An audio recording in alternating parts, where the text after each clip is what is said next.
আজকে অনেকগুলো বেগুন তুললাম। কালকে তো সব কটা বেগুনই বিক্রি করে এসেছিলাম। আজকে দেখি কতগুলো হয়।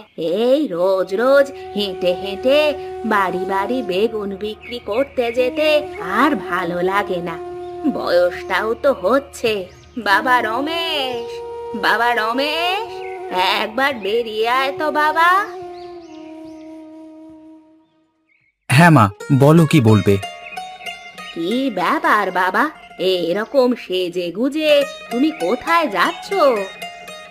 মা, এক স্থানীয় কারখানায় কর্মখালির খবর বেরিয়েছে।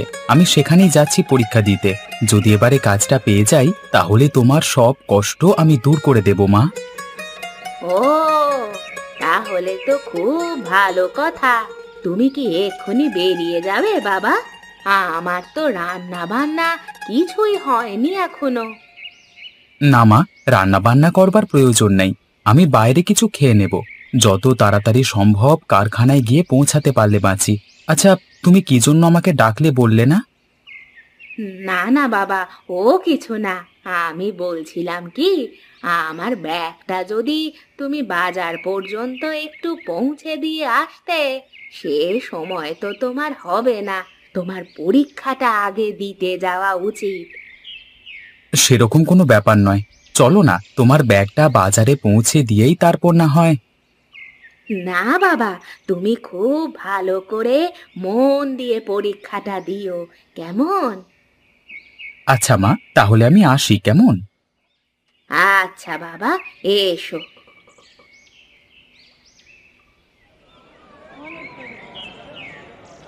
বেগুন লাগবে, বেগুন, তাজা তাজা খাঁটি বেগুন, ঘরের উঠানে ফলানো ওষুধবিহীন বেগুন। খেলে পরে স্বাস্থ্যের কোনো ক্ষতি হবে না। নিয়ে যান, নিয়ে যান, তাজা তাজা বেগুন নিয়ে যান। বুড়িমা, বেগুন কত করে দিচ্ছ কেজি? 1 কেজি 40 টাকা। তা বেগুন ভালো হবে তো? কানা বেগুন হবে না তো? আমার কাছ থেকে বেগুন নিলে তুমি ঠকবে না বাবা। একদম আমার ঘরের উঠানে ফলানো বেগুন। তাহলে আমাকে 2 কেজি মতো দিয়ে দিন। কি, কত করে বেগুন দিচ্ছ? 40 টাকা প্রতি কেজি দিচ্ছি বাবু। ওই তো বেগুনের হাল, তাও আবার 40 টাকা করে কেজি। আমার নিজের ঘরের উঠানে ফলানো বেগুন, কোনো রকম রাসায়নিক ওষুধপত্র এতে দেওয়া নেই। ও একটু ব্যবসা ট্যাবসা করতে গেলে এরকম একটু মিথ্যে কথা বলতে হয়। তা আমি জানি না। যদি 20 টাকা কেজি দিতে পারো বলো, না হলে অন্য কারোর কাছ থেকে নিয়ে নেব। না বাবু, আমার পক্ষে আমার বেগুন 20 টাকা কেজি করে দেওয়া সম্ভব নয়। ঠিক আছে, তুমি তাহলে বসো, আমি অন্য কারোর কাছ থেকেই নিয়ে নিই। হ্যাঁ বাবু, আপনি তাই নিন। তবে কি জানেন তো, কম দামে জিনিস দিলেই সেটা ভালো হয়ে যায় না। ঠিক আছে ঠিক আছে, তোমার জ্ঞান শুনতে আমি রাজি নই। আমি চললাম কেমন? তোকে আমি দেখে নেব বুড়ি। একবার সুযোগ পাই তোর 12টা আমি বাজিয়ে ছাড়বো। না, এখানে আর বসে থেকে লাভ নেই। অনেক বেলা হয়ে গেল, গিয়ে আবার রান্না চাপাতে হবে। যাবার পথে যদি কোনো খরিদ্দার পাই, তাকে বড় বেগুনগুলো বিক্রি করে দেব। এখন এখান থেকে যাই।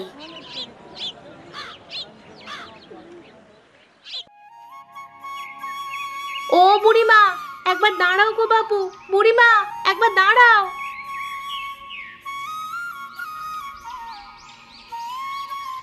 তা কি গো বুড়িমা, তোমার কাছে বেগুন কি আছে আর? হ্যাঁ মা, কয়েকটা পড়ে আছে, তুমি নেবে? আজকে তো বাজারে যেতে পারিনি, তাই আজকে বাজারও করা হয়নি কিছু। কই, আমাকে যা বেগুন আছে দিয়ে দিন তো। তা হ্যাঁ গো বুড়িমা, বলি বয়সটা তো কম হলো না, আর কদিন তুমি বাজারে ব্যবসা করতে বসবে? দেখি মা, যতদিন শরীর দেয় ততদিনই কাজ করে যেতে হবে। আমি সে কথা বলছি না বুড়িমা, ঘরে তো তোমার ছেলে আছে, তা সেও তো এবার বাজারে বসতে পারে নাকি? আমার ছেলে তো বাজারে বসতে চায়, আমাকে সব সময় আসতে বারণ করে, কিন্তু আমি তাকে বলি একটা চাকরির খোঁজ করতে। তা চাকরি কি পেয়েছে? বলি বয়স তো কম হলো না। আজকেই একটা পরীক্ষা দিতে গেছে। আমার ছেলের কাজের গুণ মন দুটোই আছে মা, কিন্তু তবুও যে কেন কারখানার মালিকরা ওকে কাজে নেয় না কে জানে। দেখো, এবার পেলেও পেতে পারে, আর যদি না পায় তাহলে এবার ব্যবসায় বসতে বলো। তোমার এই বুড়ি বয়সে খাটাখাটনি আমাদের দেখতে ভালো লাগে না, বুঝলে?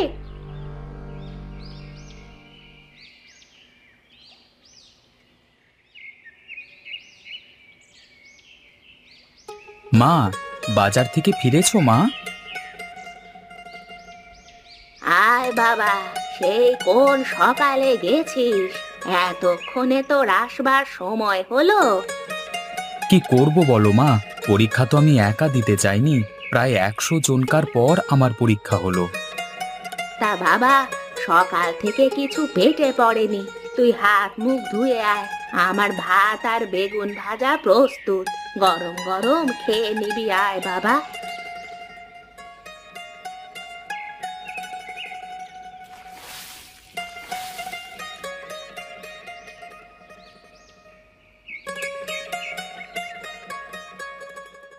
তা বাবা, কারখানার মালিক কি বললেন? কিছু বলেনি এখনো, বলেছেন যদি আমি কাজটা পাই তাহলে 2 দিন বাদ চিঠি মারফত আমাকে জানিয়ে দেবেন। এবারে যদি না হয় তাহলে আমি সিদ্ধান্ত নিয়েই নিয়েছি কি করব। কি সিদ্ধান্ত নিয়েছিস বাবা? সেটা আমি তোমাকে এখন বলবো না মা, 2 দিন যেতে দাও, দেখি কি হয়। আমি তো মন প্রাণ দিয়ে চেষ্টা করেছি যাতে কাজটা আমি পাই, তারপর দেখা যাক কি হয়। আচ্ছা বাবা, বেশ, তুই এখন পেট ভরে খা। খাচ্ছি মা, তবে একটা কথা তোমাকে বলে রাখি, তুমি এই বেগুন ভাজাটা না খুব সুন্দর করো, যার কোনো তুলনা হয় না।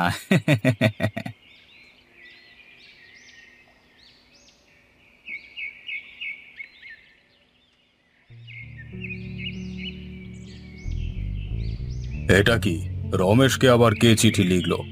না, এটা তো মনে হচ্ছে কোনো কারখানার অফিস থেকে লেখা হচ্ছে। কই দেখি তো চিঠিটা খুলে কি লেখা আছে। আচ্ছা, তাহলে এই ব্যাপার। তাহলে তো এই চিঠিটা কিছুতেই রমেশের হাত পর্যন্ত পৌঁছাতে দেওয়া যায় না। ও বেটা চাকরি পেলে ওই বুড়ির অহংকার আরো বেড়ে যাবে। ওরা বেটা সারা জীবন গরিবই থাক।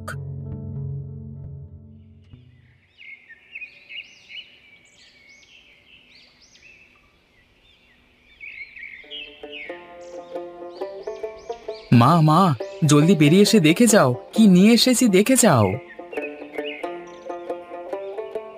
কি ব্যাপার বাবা, তুই এই সাত সকালে ভ্যান কোথা থেকে নিয়ে এলি? মা, তোমাকে আমি 2 দিন আগে কি বলেছিলাম মনে আছে? না বাবা, আমার তো কিছু মনে পড়ছে না, তুই কি বলেছিলিস? আমি বলেছিলাম 2 দিন বাদে যদি কাজের কোনো চিঠি না আসে তাহলে আমি অন্য একটা পরিকল্পনা করেছি। আজকে থেকে সেই পরিকল্পনা অনুযায়ী আমি কাজ শুরু করব। কিন্তু তোর পরিকল্পনাটা যে কি সেটাই তো বললি না।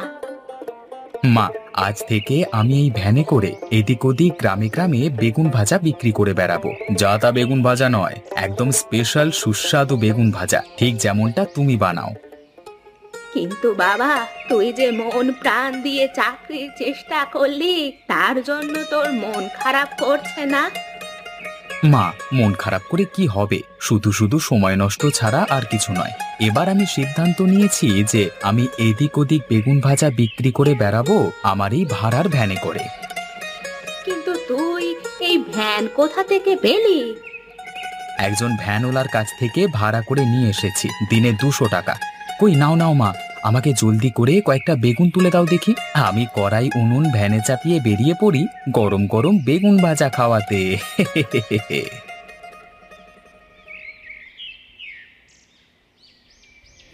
বেগুন ভাজা খাবেন? বেগুন ভাজা, গরম গরম সুস্বাদু বেগুন ভাজা। একবার খেলে বারবার খেতে ইচ্ছে করবে, মুখে লেগে থাকবে সারা জীবন। খেয়ে যান, সুস্বাদু বেগুন ভাজা খেয়ে যান। ও ভায়া, একটিবার দাঁড়াও দেখি। হ্যাঁ কাকা, কিছু বলছিলেন? বেগুন ভাজা বিক্রি করছো? তা কত করে পিস? হ্যাঁ কাকা, একটা গোটা নিলে 10 টাকা। একবার খেয়ে দেখুন না। তা বলছো যখন দাও, একবার পরখ করেই দেখি কেমন খেতে তোমার গরম বেগুন ভাজা। হুম, বাহ, এই যে দারুণ সুন্দর খেতে গো। এই বেগুন ভাজা যে অরুণদার বেগুন সুন্দরীকেও হার মানাবে গো। আপনাদের ভালো লাগলেই হবে কাকা, আমি তো আপনাদের ভালো জিনিসটা খাইয়ে সেবা করতে চাই।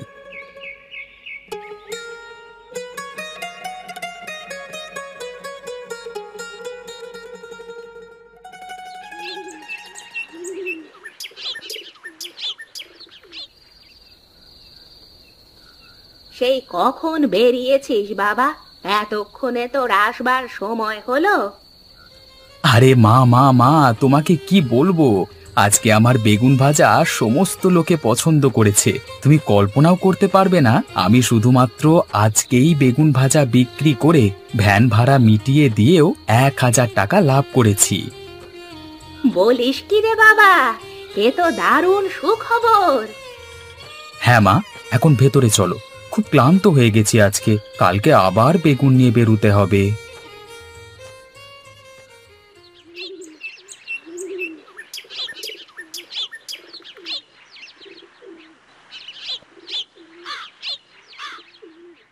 রমেশ বাড়িতে আছো? রমেশ? কে আপনি? কাকে চান? এটা কি রমেশের বাড়ি? ওনাকে একবার ডেকে দিন না, আমি স্থানীয় কারখানা থেকে আসছি। হ্যাঁ বলুন, কি বলবেন? আমাকে মালিকবাবু পাঠালেন, আপনাকে কাজে যোগদানের জন্য চিঠি দেওয়া হয়েছিল। আপনি কারখানায় এলেন না যে, কি ব্যাপার? চিঠি? কই, আমি তো কোনো চিঠি পাইনি। আপনাকে আপনাদের স্থানীয় পোস্ট অফিসের মাধ্যমে চিঠি পাঠানো হয়েছিল, আপনি পাননি? আমি বুঝতে পেরেছি বাবা, ওই পোস্টমাস্টার হিমাংশু বাবুর সাথে আমার সেদিন বাজারে একটু ঝামেলা হয়েছিল, তাই জন্যই বোধহয় সে ওই কাজের চিঠিটা আমাদের হাতে দেয়নি, আমাদের ক্ষতি করবার জন্য। হ্যাঁ যাক, যা হবার তো হয়ে গেছে, সেসব ভেবে আর লাভ নেই। নবীনবাবু, আমি কাল থেকে আমার নিজস্ব ব্যবসা শুরু করেছি, আপনি দয়া করে বাবুকে গিয়ে বলে দেবেন যে আমার পক্ষে কাজে যোগদান করা সম্ভব হবে না। না না, তা কি করে হয়, বাবু আপনার কাজ দেখি খুব মুগ্ধ হয়েছেন, আপনাকে কিছুতেই হাতছাড়া করতে চান না উনি। বাবা রমেশ, তুই কাজে যোগদান করে নে বাবা। ঠিক আছে মা, তুমি যখন বলছো আমি তাই করছি, কিন্তু বিকেলে কাজ থেকে ফিরে আমি কিন্তু সন্ধে পর্যন্ত বেগুন ভাজা বিক্রি করব, কারণ এই বেগুন ভাজা বিক্রি আমি আর ছাড়তে পারবো না। বেশ, আপনি না হয় তাই করবেন, সব থেকে ভালো হবে আপনি কারখানার সম্মুখে একটা বেগুন ভাজার দোকান দিয়ে দিন, রাত পর্যন্ত সেইখানি কাজ করে একেবারে বাড়ি আসবেন। কারখানায় তো অনেক লোকজনই যায়, আপনার ব্যবসার কোনো ক্ষতি হবে না। বেশ, তবে তাই হোক, তাহলে কাল থেকে আমার কাজ এবং বেগুন ভাজা বিক্রি দুটোই একসাথে হবে।